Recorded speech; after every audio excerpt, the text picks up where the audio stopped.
Arestado naman ang isang Chino sa Makati dahil sa pagbebenta umano ng baril.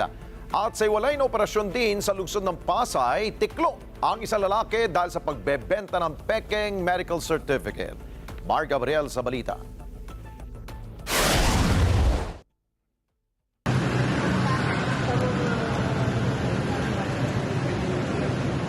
Dinampot ng mga operatiba ng PNP Anti-Cybercrime Group sa Makati City ang 33 anyos na Chinese national na sangkot sa pagbebenta ng baril. Nabisto ang sospek matapos niyang ipost sa social media ang baril na inaalok niya sa halagang 40,000 pesos. Nabawi sa kanya ang baril kasama ang mga bala. Yung firearm na ito ay binigay po sa kanya ng kaibigan niya na dati niya rin kasamahan dun po sa isang Chinese company dito sa Philippines po. And yun po, since gusto niya nang bumalik ng China po, binenta niya po itong firearm para na din pandagdag gastos po. Base sa investigasyon, nagtatrabaho ang suspect bilang chef at courier sa ilang Chinese restaurant dito sa bansa.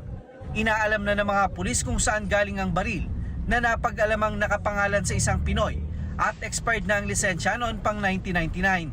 Nakakulong na ang suspect at nahaharap sa kasong paglabag sa Comprehensive Firearms and Ammunition Law at sa umiiral na election gun ban. Tinitignan pa po ng mga kapulisan natin, ng investigator po natin kung connected po ito sa Pogo since nakita po natin ay puro Chinese company po ito.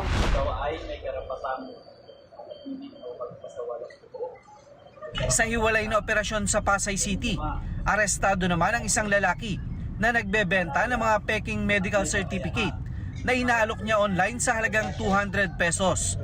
Ikinasa ang operasyon kasunod ng reklamo ng mismong doktor na nakapangalan sa certificate. Ayon po sa investigation po, mga 6 months na po niya ginagawa itong illegal na online issue ng mga medical certificate. And napag-alaman din po natin na itong mga binibigyan niya or ni-issuehan niya ng mga medical certificate ay hindi po talaga nakapunta doon sa mismong clinic.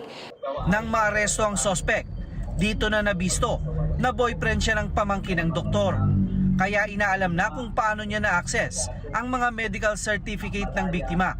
Ayon po sa investigation, yes po, mag-proceed po yung licensed doctor po sa kaso since po nakataya po dito yung mismong pangalan at license niya po.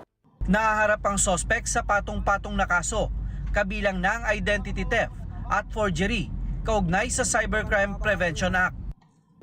Mar Gabriel, para sa Mata ng Agila, matatag, matapang, matapat.